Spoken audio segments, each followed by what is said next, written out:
નમસ્કાર મિત્રો, અમારી યુટ્યુબ ચેનલ પર તમારું સ્વાગત છે। મિત્રો, આજના વિડીયોમાં આપણે મેવાડના એવા શૂરવીર રાજવંશી મહારાણા પ્રતાપ વિશે જાણીશું। જો તમને આ વિડીયો ગમે તો વિડીયોને લાઇક શેર કરી ચેનલને સબસ્ક્રાઇબ જરૂર કરી દેજો। વાત કરીએ મહારાણા પ્રતાપના વંશની તો ઉદયપુર મેવાડમાં સિસોદિયા રાજવંશના રાજા હતા। એમનું નામ ઇતિહાસમાં અપ્રતિમ વીરતા બતાવવા માટે તેમજ સખત પ્રતિજ્ઞા પાળવા માટે અમર થઈ ગયું છે। એમણે કેટલાય વર્ષો સુધી મુગલ બાદશાહ અકબર સાથે પોતાનું સામ્રાજ્ય ટકાવી રાખવા તેમજ પાછું મેળવવા માટે સંઘર્ષ કર્યો હતો।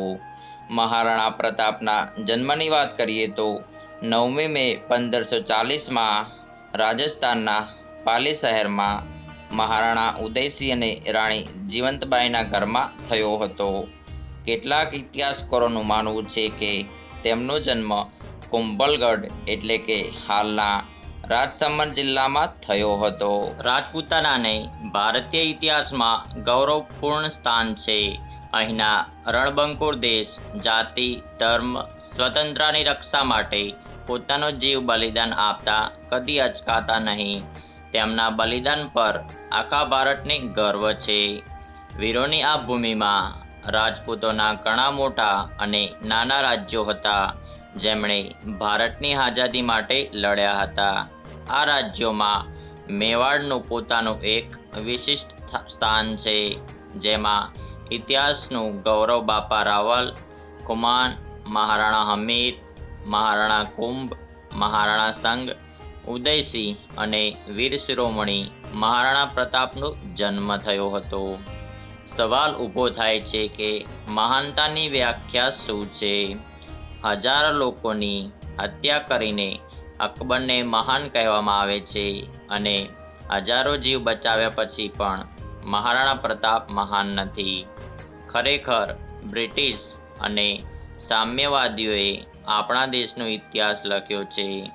તેમને મહાન બનાવ્યા જેમણે ભારત પર જુલ્મ કર્યો અથવા જેમણે ભારત પર હુમલો કર્યો અને લૂંટ ચલાવી, ભારત ફેરવ્યું અને તેમનું સન્માન કરી ભારતીય ગૌરવનો નાશ કર્યો। મેવાડનો મહાન રાજપૂત રાજા મહારાણા પ્રતાપ તેમની બહાદુરી માટે વિશ્વભરમાં જાણીતા છે।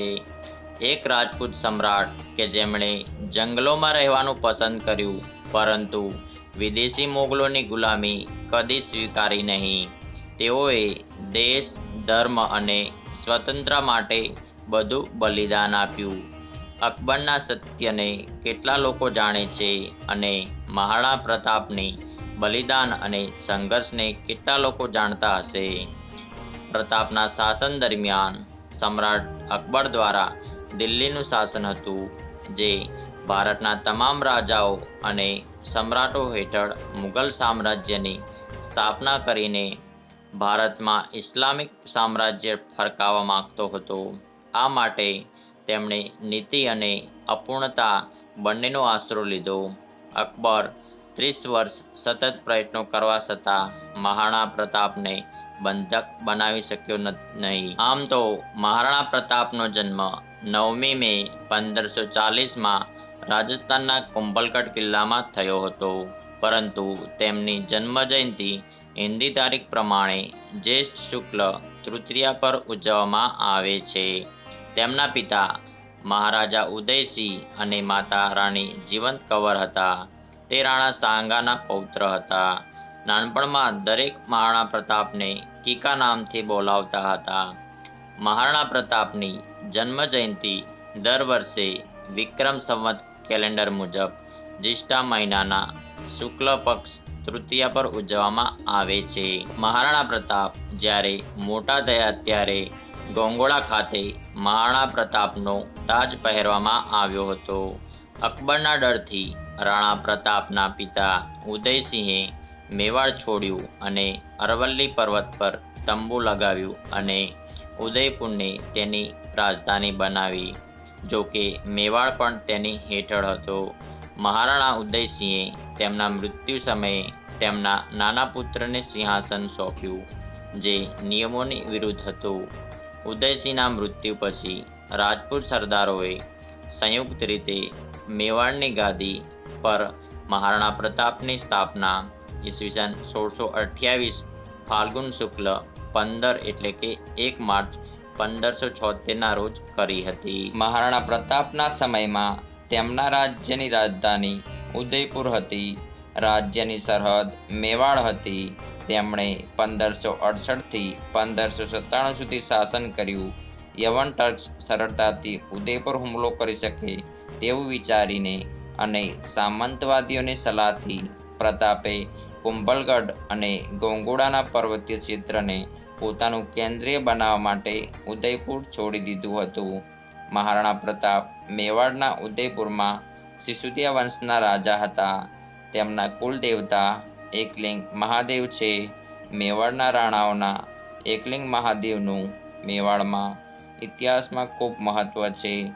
એકલિંગ મહાદેવનું મંદિર ઉદયપુરમાં આવેલું છે. મેવાડના સ્થાપક બપ્પા રાવલે 8મી સદીમાં આ મંદિર બનાવ્યું હતું અને એકલિંગની મૂર્તિ સ્થાપિત કરી હતી. ઉદયસિંહને તેની બધી રાણીઓમાં પટિયાણી રાણી પ્રત્યે સૌથી વધુ પ્રેમ હતો. આથી જ તેમણે પટિયારી રાણી જગમાલસિંહના પુત્ર પ્રતાપસિંહને પ્રાધાન્ય આપ્યું હતું અને તેમને તેમનો અનુગામી જાહેર કર્યા હતા. મોટો પુત્ર હોવાને કારણે પ્રતાપસિંહ પ્રાકૃતિક વારસો હતો. તેમના મૃત્યુ સમયે તેમણે રાજગાદી જગમાલને સોંપી હતી. ઉદયસિંહની આ નીતિ ખોટી હતી, કારણ કે મહારાણા પ્રતાપ જ રાજગાદીનો હકદાર હતા. વિષયો મહારાણા પ્રતાપને ચાહતા હતા. જગમાલને ગાદી મળી ત્યારે જાહેર વિરોધ અને નિરાશા ઊભી થઈ. જગમાલે રાજ્યની શાસન સંભાળતાની સાથે જ તેમણે લોકો પર અહંકાર કરવાનું શરૂ કર્યું. જગમાલ અત્યંત ડરપોક અને ભોગવિલાસ હતો. આ જોઈને પ્રતાપ જગમાલ પાસે ગયો અને સમજાવ્યું કે તારા વિષયોને ત્રાસ આપીને અસંતોષ ન રાખશો. સમય ખૂબ નાજુક છે. જો તમે સુધારો નહીં કરો તો તમારું રાજ્યનું ભવિષ્ય જોખમમાં આવી શકે છે. જગમાલે તેને તેના ગૌરવની વિરુદ્ધ માન્યું. ગુસ્સે થઈને તેણે કહ્યું, તમે મારા મોટા ભાઈ છો, પણ યાદ રાખો કે તમને મને ઉપદેશ આપવાનો કોઈ અધિકાર નથી.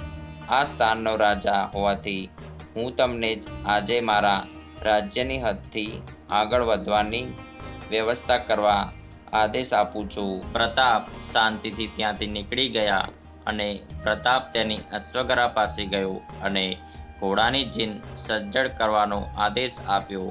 તેમનો પ્રિય ઘોડો મહારાણા પ્રતાપ પાસે ચેતક હતો. મહારાણા ઉદયસિંહના અવસાન પછી મેવાડના બધા ઉમરાઓ ભેગા થયા અને મહારાણા પ્રતાપસિંહને તાજ પહેરાવવામાં આવ્યો. કુંભલગઢની ગાદી પર મહારાણા પ્રતાપનો તાજ પહેરાયો હતો. બીજી બાજુ જગમાલસિંહ ગુસ્સે થઈને સમ્રાટ અકબર પાસે ગયો અને બાદશાહે તેને જાગીરમાં જહાજપુરનો વિસ્તાર આપ્યો અને તેને તેની તરફેણમાં કર્યો. ત્યારબાદ બાદશાહે જગમાલસિંહને સિરોહી રાજ્યનો અડધો રાજ્ય આપ્યો. આને કારણે સિરોહીના રાજા સુરતીદેવડા સાથે જગમાલસિંહની દુશ્મનાવાટ ઊભી થઈ અને અંતે 1583ના યુદ્ધમાં જગમાલસિંહ ઉપયોગી બન્યો. મહારાણા પ્રતાપ જે ઘોડા પર બેસતા હતા તે વિશ્વનો શ્રેષ્ઠ ઘોડો હતો. ત્યારબાદ મહારાણા પ્રતાપે 72 કિલોનું બખ્તર પહેર્યું હતું અને તેના હાથમાં 81 કિલોનો ભાલો પકડ્યો હતો. તેઓ ભાલા અને બખ્તર સહિત 153 કિલો અને તલવારના વજન સહિત કુલ 208 કિલો વજન ઉંચકીને યુદ્ધ લડતા હતા. વિચારો કે તેની શક્તિ શું હશે. વજન સાથે આખો દિવસ યુદ્ધના મેદાનમાં દુશ્મનો સામે લડવું એ કોઈ નાની વાત નહોતી. હવે સવાલ ઊભો થઈ શકે છે કે જ્યારે તે આટલો શક્તિશાળી હતો ત્યારે અકબર સેના દ્વારા 2 વખત કેમ પરાજિત થયો. આ દેશમાં રહેલા બધા દેશભક્ત રાજાઓ તેમની વિરુદ્ધ રહ્યા છે. જયચંદને કારણે દેશભક્તોએ હાલાકી ભોગવી છે.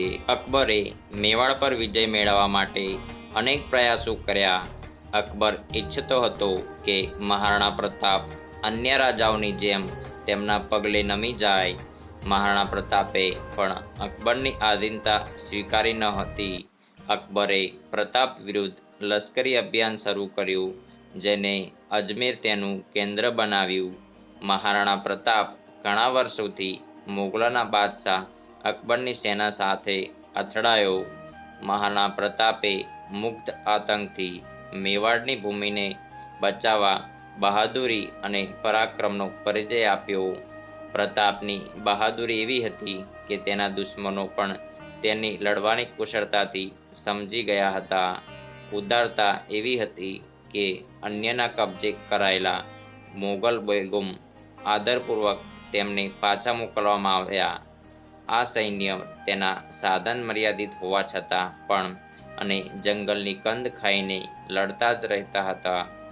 ત્યારે પણ તે દુશ્મન સામે માથું નમાવતો ન હતો. એવું માનવામાં આવે છે કે આ યોદ્ધાના મૃત્યુ પર અકબરની આંખો ભેજવાળી થઈ ગઈ હતી. અકબરે એમ પણ કહ્યું કે જો તે દેશભક્ત છે તો તે બનો. અકબરે કહ્યું હતું કે આ દુનિયામાં બધા નાશ પામે છે. રાજ્ય અને સંપત્તિનો કોઈ પણ સમય નાશ થઈ શકે છે, પરંતુ મહાન લોકોની ખ્યાતિ ક્યારે નષ્ટ થઈ શકે નહીં. પુત્રોએ પૈસા અને જમીન છોડી દીધી, પરંતુ તેણે ક્યારેય માથું નમાવ્યું નહીં. ભારતના રાજામાં તે એકમાત્ર રાજા છે જેમણે પોતાની જાતિનું ગૌરવ જાળવ્યું છે. અકબરની વિશાળ મુગલ સૈન્ય મેળ ન ખાતી. ગન પાઉન્ડર યુદ્ધની નવી પદ્ધતિઓ સાથે સલાહકારો, જાસૂસોની લાંબી સૂચિ મુશ્કેલગીરી પર જ્યારે ઓટોમાન સમ્રાટ અકબર મહારાણા પ્રતાપને આમેર બનાવવાના તમામ પ્રયત્નો છતાં પણ નમી શક્યો. કુંવર માનસીના મહારાજા ભગવાનદાસના ભત્રીજા જેની કાકી જોધાબાઈ અકબર જેવા વિદેશી સાથે લગ્ન કર્યા હતા ને ડુંગરપુર અને ઉદયપુરના શાસકોને તાબેદારી સ્વીકારવી જ ફરજ પાડવાના લક્ષ્ય સાથે વિશાળ સૈન્ય સાથે મોકલવામાં આવ્યા હતા. ડુંગરપુર રાજ્ય માનસીની સેના પહેલા વધારે પ્રતિકાર કરી શક્યું નહીં. આ પછી કુંવર માનસી મહારાણા પ્રતાપને મનાવવા ઉદયપુર પહોંચ્યા. માનસિંગે તેને અકબરની વશને સ્વીકારવાની સલાહ આપી, પણ પ્રતાપે પોતાની સ્વતંત્રતા જાળવવા અને યુદ્ધનો સામનો કરવાની નિશ્ચિતપણે ઘોષણા કરી. નિર્ણાયક હાર તરીકે બાદશાહે માનસિંગની ઉદયપુર ખાલી હાથ લીધો હતો અને માનસી અને અસ્ફલખાનની આગેવાનીમાં તેની વિશાળ મુગલિયા સૈન્યને મેવાડ પર હુમલો કરવા મોકલ્યો હતો. અંતે 30 મે 1576ની સવારે બુધવારે સવારે હલ્દી ખીણના મેદાનમાં વિશાળ મુગલ સૈન્ય અને રણબંકુરી મેવારી સૈન્ય વચ્ચે ભીષણ યુદ્ધ શરૂ થયું. મોગલોની એક મોટી સૈન્ય તીરની જેમ મેવાડ ભૂમિ તરફ પડી. તેમાં મુગલ રાજપૂત અને પઠાણ લડવાઈઓ સાથે પણ જોરદાર આર્ટિલરી હતી. અકબરના પ્રખ્યાત સૈન્યપતિ મહાવત ખાન, અસ્ફલ ખાન, મહારાજા માનસી, શાહજાદા સલીમ જે જહાંગીર હતા તે પણ મોગલોનું કોર્પ્સનું સંચાલન કરી રહ્યા હતા, જેનો ઇતિહાસકારો 1000થી 1 લાખ સુધીનો ઇતિહાસકારો છે. આ યુદ્ધમાં પ્રતાપે અભૂતપૂર્વ બહાદુરી અને હિંમતથી મુગલ સેનાના દાંત કાપી નાખ્યા અને અકબરના સેંકડો સૈનિકોને મારી નાખ્યા. મુશ્કેલ પરિસ્થિતિમાં ઝાલાના સરપંચનો એક બહાદુર માણસ તેના તાજ અને પાર્સલને માથા પર રાખ્યો હતો. મુગલો તેને મહાન માનતા અને તેઓ તેમની પાછળ દોડતા. આમ તેણે રાણાને યુદ્ધના મેદાનમાંથી બહાર નીકળવાની તક આપી. આ નિષ્ફળતાને કારણે અકબર ખૂબ ગુસ્સે થયો. તે પછી વિક્રમ સંવત 1633માં શિકારના બહાને ઓટોમેન બાદશાહ અકબર પોતે તેની લશ્કરી દળ સાથે પ્રદેશમાં પહોંચ્યો અને અચાનક મહારાણા પ્રતાપસિંહ પર હુમલો કર્યો. પ્રતાપે પ્રવર્તમાન પરિસ્થિતિઓ અને મર્યાદિત સંસાધનોને સમજ્યા અને પર્વતીય પ્રદેશોમાં પોતાને સ્થાપિત કર્યા અને નાના અને ગેરિલા યુદ્ધ દ્વારા દુશ્મન લશ્કરને નિરાશ કર્યા. રાજાએ પરિસ્થિતિમાં બહાર નીકળવું સમજદાર ગણ્યું. એક સમયના યુદ્ધમાં મહારાણા પ્રતાપે યુદ્ધમાં ત્યાંના ધર્મનો પરિચય કરાવ્યો અને જ્યારે યુદ્ધમાં શાહી સેનાપતિ મિર્ઝા ખાનનો લશ્કરી કમાન્ડર એક વખત શરણાગતિ લઈ ગયો ત્યારે તેની સાથે શાહી સ્ત્રીઓ પણ હતી. મહારાણા પ્રતાપે આ બધાનું સન્માન મેળવીને તેમને આદરપૂર્વક મિર્ઝા ખાન પાસે મોકલ્યા. મહારાણા પ્રતાપનું અકબરના પુત્ર સલીમ એટલે કે જહાંગીર સાથે પણ યુદ્ધ થયું હતું. હલ્દી ખીણની લડાઈમાં મહારાણા પ્રતાપે લગભગ 20,000 રાજપૂતો સાથે મોગલ સરદાર રાજા માનસિંહની 80,000 સૈન્યનો સામનો કર્યો. આમાં અકબરે તેના પુત્ર સલીમ એટલે કે જહાંગીરને યુદ્ધ માટે મોકલ્યો. જહાંગીરને પણ મોક ખાવાનું હતું અને તે પણ યુદ્ધમાં મેદાનમાં ભાગી ગયો હતો.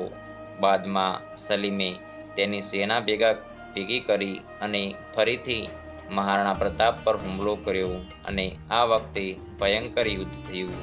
આ યુદ્ધમાં મહારાણા પ્રતાપનો પ્રિય ઘોડો ચેતક ઘાયલ થયો હતો.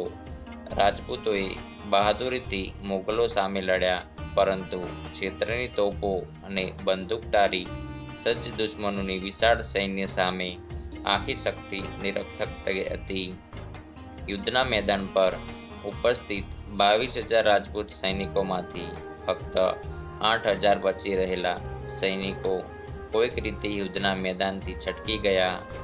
મહારાણા પ્રતાપે જંગલમાં આશરો લેવો પડ્યો હતો. મહારાણા પ્રતાપના સૌથી પ્રિય ઘોડાનું નામ ચેતક હતું.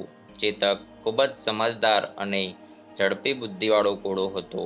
તેમણે અનેક પ્રસંગોએ મહારાણા પ્રતાપનું જીવન બચાવ્યું હતું.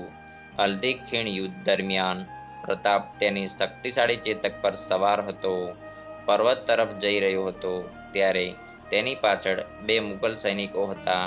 ચેતકે ગતિ પકડી પણ રસ્તામાં એક પર્વતનો પ્રવાહ વહેતો હતો. આ યુદ્ધમાં ઘાયલ થયેલા ચેતકે ઝડપથી તેને પાર કરી લીધો, પરંતુ મોગલો તેની પાર કરી શક્યા નહીં. ચેતક નાલા વટાવી ગયો હતો, પરંતુ હવે તેની ગતિ ધીરે ધીરે ઓછી થઈ ગઈ અને પાછળથી મોગલના ઘોડાઓની કડકડાટ પણ સંભળાઈ. તે જ સમયે પ્રતાપે તેનો અવાજ સાંભળ્યો. હો નીલા હોશરાવસાર! પ્રતાપે પાછળ જોયું અને એક જ અશ્વદૂત જોયો અને તે હતો તેનો ભાઈ શક્તિસિંહ.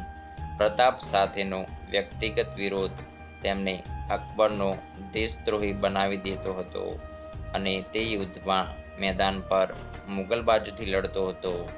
જ્યારે તેણે વાદળી ઘોડો કોઈ નોકર વિના પર્વત તરફ જોયો, શક્તિસિંહ પણ શાંતિથી તેની પાછળ ગયા, પરંતુ શક્તિસિંહે બંને મોગલોને મારી નાખ્યા. જીવનમાં પહેલીવાર બંને ભાઈઓને પ્રેમ સાથે ગળે લગાવતા હતા.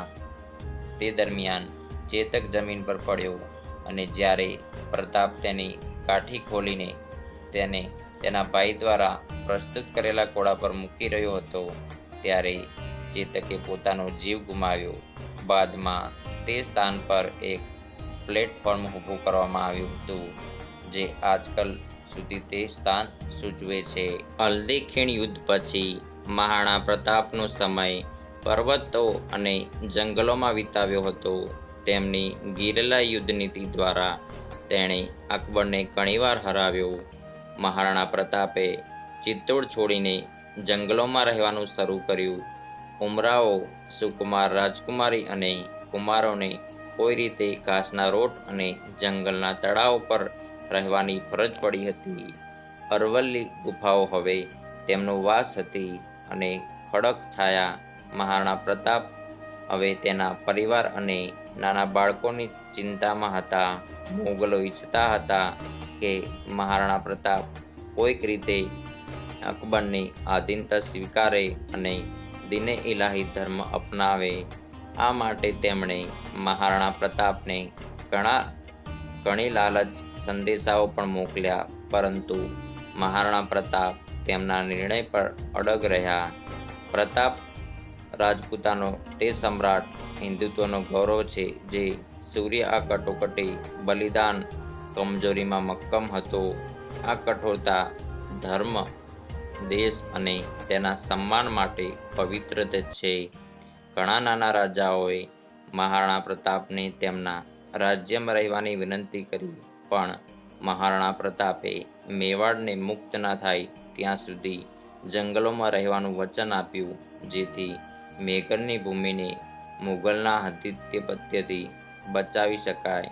સ્વાદિષ્ટ ખોરાકનો ત્યાગ કરવાથી પેટ મૂળિયા અને ફળોથી ભરાઈ જાય છે, પરંતુ અકબરની આજીજી ક્યારેય સ્વીકારશે નહીં.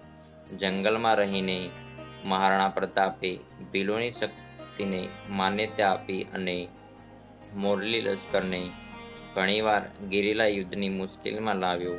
બાદમાં મેવાડના ગૌરવ ભામાશાહને તેની બધી સંપત્તિ મહારાણાના ચરણોમાં મૂકી. ભામાશાહે મહારાણાને 20 લાખ આસુરપિયન અને 25 લાખ રૂપિયા આપ્યા હતા. મહારાણા આ વિપુલ સંપત્તિથી ફરીથી સૈન્યમાં જોડાયો. આ અજોડ સહાયથી પ્રોત્સાહિત મહારાણાએ તેની લશ્કરી દળને ફરીથી ગોઠવણ કરી અને તેમની સેનામાં નવા જીવનનું પુનઃસ્થાપન કર્યું. મહારાણા પ્રતાપસિંહે ફરીથી કુંભલગઢ પર પોતાનો કબજો સ્થાપિત કર્યો અને રાજવી દળો દ્વારા સ્થાપેલા પોલીસ મથકો પર પોતાનો હુમલો ચાલુ રાખ્યો. મોગલ બાદશાહ અકબરે વિક્રમ સંવત 1635માં શાહજહાનાબાદ ખાનના નેતૃત્વ હેઠળ બીજી મોટી સૈન્ય મેવાડ મોકલી. કેટલીક સ્થાનિક સહાયના આધારે આ વિશાળ સૈન્યએ કુંભલગઢ અને કેલવારા ખાતે વૈશાખ કૃષ્ણ 12મીને પકડી રાખ્યો અને ગોંગોડા અને ઉદયપુર વિસ્તારને લૂંટી લીધો. આવી સ્થિતિમાં મહારાણા પ્રતાપે વિશાળ સૈન્યની સાથે સ્પર્ધા ચાલુ રાખી અને છેવટે પર્વતીય વિસ્તારોમાં આશરો લીધો અને ફરીથી ચાવંડને સુરક્ષિત કરી લીધો. શાહબાજ ખાન આખરે પંજાબમાં અકબરને ખાલી હાથે પાછો ફર્યો. ચિત્તોડ સિવાય મહારાણાએ તેની બધી કિલ્લેબંધી દુશ્મનથી છૂટા કરી. તેમણે ઉદયપુરને તેની રાજધાની બનાવ્યું. વિખરાયેલા મુગલિયા સૈન્ય અને તેની આત્મશક્તિના કડતા પ્રભાવને કારણે મહારાણાએ ચિત્તોડગઢ અને માંગલગઢ તેમજ સમગ્ર મેવાડ ઉપર પોતાનું રાજ્ય ફરીથી સ્થાપિત કર્યું. આ પછી મોગલોએ મહારાણા પ્રતાપને ઘણીવાર પડકાર આપ્યો, પરંતુ મોગલોએ તેનો સામનો કરવો પડ્યો. આખરે મહારાણા પ્રતાપ 29 જાન્યુઆરી 1597ના રોજ યુદ્ધ અને શિકાર દરમિયાન સતત ઈજાઓને કારણે ચાવંડમાં તેમનું મૃત્યુ થયું. તો મિત્રો, આ હતો મેવાડનો શૂરવીર રાજપૂત રાજાનો મહારાણા પ્રતાપનો ઇતિહાસ. જો તમને વિડીયો સારો લાગ્યો હોય તો વિડીયોને લાઈક, શેર કરી ચેનલને સબસ્ક્રાઈબ કરી દેજો. ધન્યવાદ.